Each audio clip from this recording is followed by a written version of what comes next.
You are watching FNI News. Ram అందరూ మహానుభావులు అందరికీ వందనములు.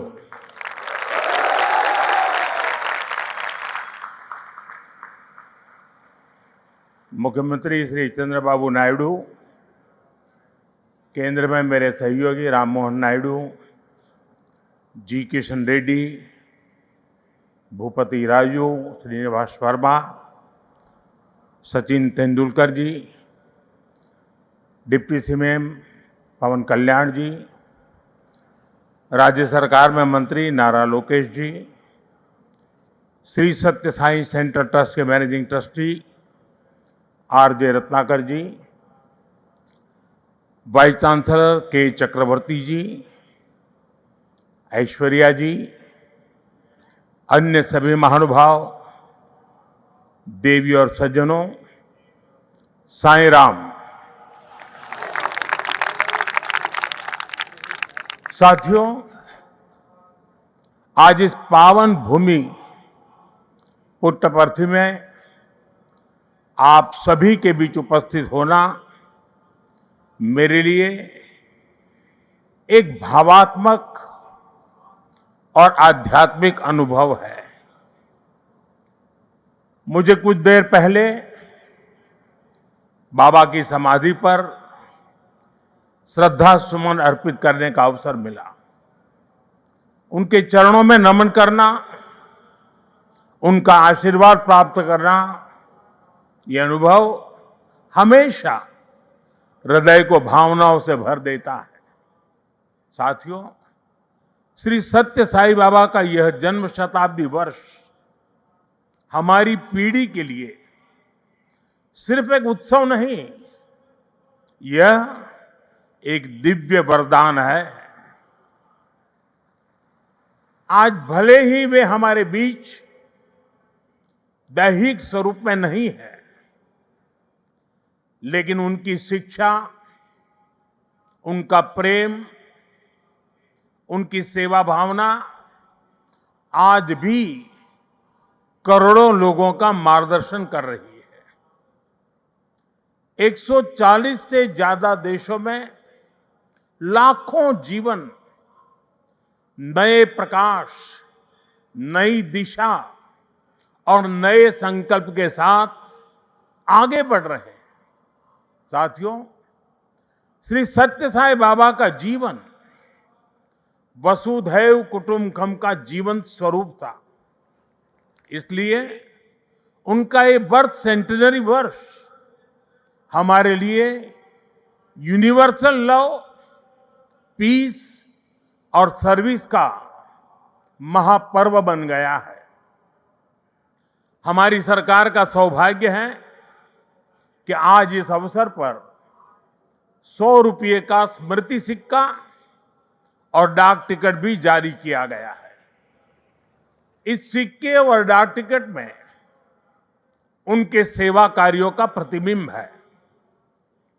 मैं इस शुभ अवसर पर दुनिया भर में फैले सभी श्रद्धालुओं, साथी सेवकों और बाबा के भक्तों को हृदय से बधाई और शुभकामनाएं देता हूं। Friends, the central value of Indian civilisation is seva और service. All our diverse spiritual and philosophical traditions ultimately lead to this one ideal. Whether one walks the path of bhakti, jnana or karma, each is connected to seva. What is bhakti? Without service to the divine present in all beings. What is jnana? If it does not awaken compassion for others. What is karma? If not the spirit of offering one's work as service to society. Seva paramo dharma is the ethos that has sustained India through centuries of changes and challenges. It has given our civilization its inner strength. Many of our great saints and reformers have carried forward this timeless message in was suited to the times. Sri Satya Sai Baba placed seva at the very heart of human life. He often said, love all, serve all. For him, seva was love in action. His institutions in education, healthcare, rural development, and many such areas stand as living proof of this philosophy. They show spirituality and service are not separate but different expressions of the same truth. Further, someone inspiring people while physically present is not uncommon, but the seva activities of the institutions created by Baba are increasing day by day despite him not being with us physically. This shows that the impact of truly great souls does not decrease with time, it actually grows. साथियों, श्री सत्य साई बाबा का संदेश केवल पुस्तकों और प्रवचनों और आश्रमों की सीमाओं में नहीं रहा है। उनकी शिक्षा का प्रभाव लोगों के बीच दिखता है। आज भारत के शहरों से लेकर छोटे गांवों तक, स्कूलों से लेकर आदिवासी बस्तियों तक संस्कृति, शिक्षा और चिकित्सा सेवा का एक अद्भुत प्रवाह दिखाई देता है।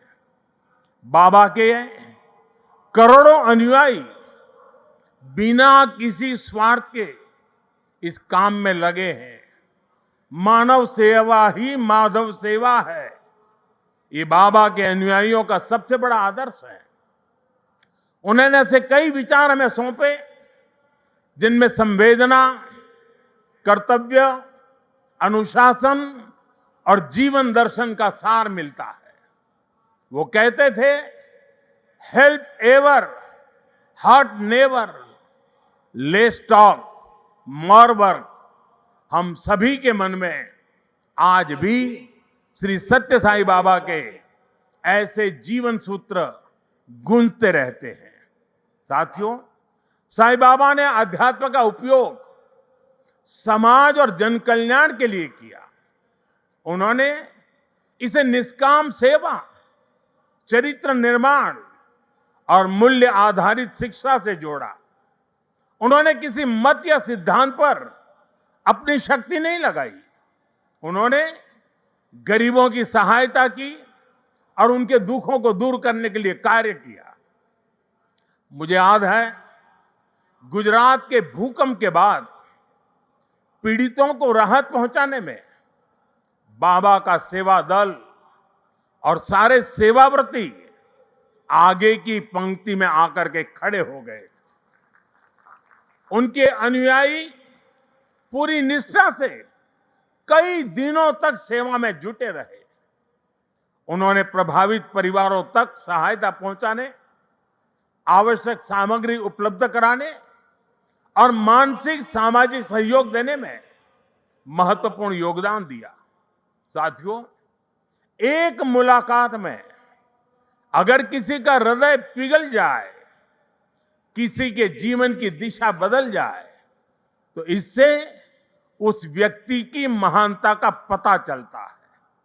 आज यहां इस कार्यक्रम में भी हमारे बीच ऐसे कई लोग हैं जिन पर सत्य साई बाबा के संदेशों का गहरा असर हुआ और उनका पूरा जीवन बदल गया। साथियों, मुझे संतोष है कि श्री सत्य साई बाबा की प्रेरणा से साई सेंट्रल ट्रस्ट और उससे जुड़े संगठन सेवा को ऑर्गेनाइज इंस्टीट्यूशनल और लॉन्ग टर्म व्यवस्था के रूप में आगे बढ़ा रहे हैं। आज एक व्यवहारिक मॉडल के रूप में हमारे सामने है। आप सभी पानी, housing, health care, nutrition, disaster support और क्लीन एनर्जी जैसे क्षेत्रों में अद्भुत कार्य कर रहे हैं। मैं कुछ सेवा कार्यों का विशेष तौर पर जिक्र करना चाहूंगा। जैसे रायलसीमा में पीने के पानी की गंभीर समस्या थी, तब ट्रस्ट ने 3000 किलोमीटर से ज्यादा लंबी पाइपलाइन बिछाई। ओडिशा में बाढ़ प्रभावित परिवारों के लिए 1000 मकान बनाए। जो गरीब परिवार पहली बार श्री सत्य साई अस्पतालों में आता है, वो देखकर दंग रह जाता है कि अस्पताल में बिलिंग का कोई काउंटर ही नहीं है। यहां इलाज भले मुफ्त है, लेकिन मरीजों और उनके परिजनों को किसी असुविधा का सामना नहीं करना पड़ता। साथियों, आज ही यहां 20,000 से ज्यादा बेटियों के नाम पर सुकन्या समृद्धि योजना के खाते खोले गए हैं। इससे उन बेटियों की शिक्षा और सुरक्षित भविष्य सुनिश्चित हुआ है। साथियों, भारत सरकार ने 10 साल पहले बेटियों की शिक्षा को ध्यान में रखते हुए उनके उज्जवल भविष्य के लिए ये सुकन्या समृद्धि योजना शुरू की थी। ये देश की उन योजनाओं में से एक है जिसमें 8.2% का सबसे ज्यादा इंटरेस्ट रेट हमारी बेटियों को मिलता है। अब तक देश की 4 करोड़ से ज्यादा बेटियों के खाते सुकन्या समृद्धि योजना के तहत खोले जा चुके हैं। और आपको ये जानकर खुशी होगी कि अब तक इन बैंक अकाउंट्स में 3.25 लाख करोड़ रुपए से ज्यादा की राशि जमा कराई जा चुकी है। ये प्रयास बहुत अच्छा है कि श्री सत्य साई परिवार ने यहां 20,000 सुकन्या समृद्धि खाते खुलवाने का नेक काम किया है। वैसे मैं काशी का सांसद हूं, तो एक उदाहरण वहां का भी दूंगा। पिछले साल फरवरी में हमने वहां 27,000 बेटियों के सुकन्या समृद्धि खाते खुलवाए थे और हर बेटी के बैंक खाते में 300 रुपये भी ट्रांसफर किए गए थे। बेटियों की एजुकेशन और बेहतर भविष्य में सुकन्या समृद्धि योजना बड़ी भूमिका निभा रही है।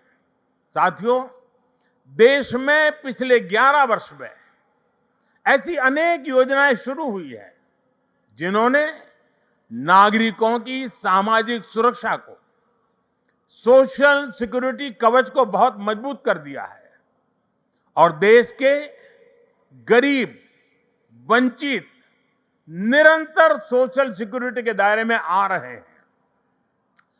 2014 में देश में 25 करोड़ लोग ही सोशल सिक्योरिटी के दायरे में थे। आज मैं बड़े संतोष के साथ कहता हूं और बाबा के चरणों में बैठकर के कहता हूं, आज ये संख्या करीब करीब 100 करोड़ तक पहुंच चुकी है। भारत की गरीब कल्याण की योजनाओं की, सोशल सिक्योरिटी देने वाली योजनाओं की विदेशों तक सभी इंटरनेशनल फोरम में चर्चा हो रही है।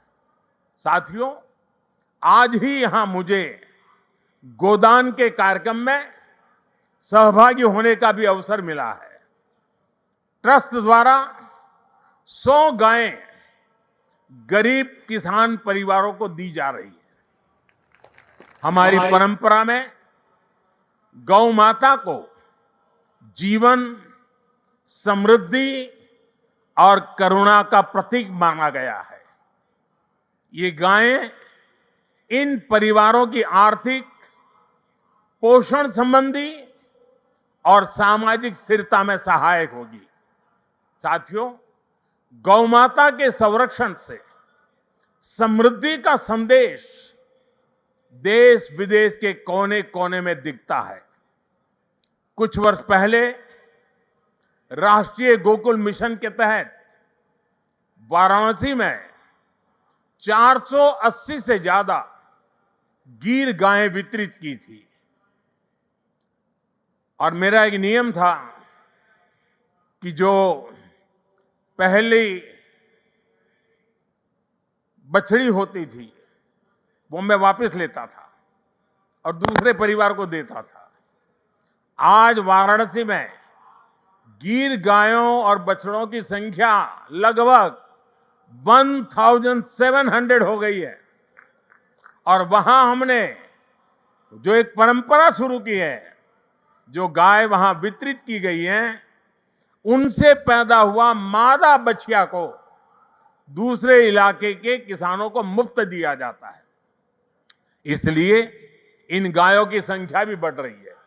मुझे याद है 7-8 साल पहले अफ्रीका में रवांडा की यात्रा के दौरान मैं एक गांव में वहां गया था और वहां भारत की 200 गीर गायें भेंट की थी। और ये दान देने वाली परंपरा वहां भी है। वहां गिरिंका नाम की प्रथा है, जिसका अर्थ है मे यू हैव अ काऊ। इसमें गाय से पैदा होने वाली पहली मादा बछिया को पड़ोसी परिवार को दान देता होता है। इस प्रथा से वहां न्यूट्रिशन, मिल्क प्रोडक्शन, इनकम और सोशल यूनिटी बढ़ी है। साथियों, ब्राजील ने भी भारत की गीर और कांकरेज नस्लों को अपनाकर उन्हें आधुनिक तकनीक और वैज्ञानिक प्रबंधन के साथ आगे बढ़ाया है और आज वे बेहतर डेयरी परफॉर्मर्स का स्रोत बन गई है। ये सभी उदाहरण बताते हैं कि जब परंपरा, करुणा और वैज्ञानिक सोच एक साथ चलती है तो गाय आस्था के साथ ही सशक्तिकरण, पोषण और आर्थिक प्रगति का साधन बन जाती है। और मुझे खुशी है कि आप इस परंपरा को यहां बहुत नेक नियत के साथ आगे बढ़ा रहे हैं। साथियों, आज देश कर्तव्य काल की भावना के साथ विकसित भारत की दिशा में आगे बढ़ रहा है। इस लक्ष्य को पाने के लिए नागरिक भागीदारी आवश्यक है और इसमें सत्य साईं बाबा का ये जन्म शताब्दी वर्ष हमारी बड़ी प्रेरणा है। मेरा आग्रह है कि इस वर्ष हम विशेष तौर पर वोकल फॉर लोकल के मंत्र को मजबूत करने का संकल्प लें। विकसित भारत बनाने के लिए हमें लोकल इकोनॉमी को बढ़ावा देना ही होगा। हमें याद रखना है, जब हम स्थानीय उत्पाद खरीदते हैं तो हम एक परिवार, एक छोटे उद्यम और स्थानीय सप्लाई चेन को सीधे सशक्त बनाते हैं। इसी से आत्मनिर्भर भारत का रास्ता भी तैयार होता है। साथियों, आप सभी श्री सत्य साईं बाबा की प्रेरणा के साथ राष्ट्र निर्माण में अपना निरंतर योगदान दे रहे हैं। इस पावन भूमि में वाकई एक अद्भुत शक्ति है। यहां आने वाले हर व्यक्ति की वाणी में करुणा, विचारों में शांति और कर्म में सेवा का भाव दिखने लगता है। मुझे विश्वास है, जहां भी अभाव या पीड़ा दिखाई देगी, वहां आप इसी तरह एक आशा, एक प्रकाश बनकर खड़े होंगे। इसी भावना के साथ मैं सत्य साईं परिवार, सभी संस्थानों, सभी सेवा दल के सेवाव्रती और देश दुनिया से जुड़े सभी श्रद्धालुओं को प्रेम, शांति और सेवा के इस यज्ञ को आगे बढ़ाने के लिए हृदय से शुभकामनाएं देता हूं। बहुत बहुत धन्यवाद। साईं राम।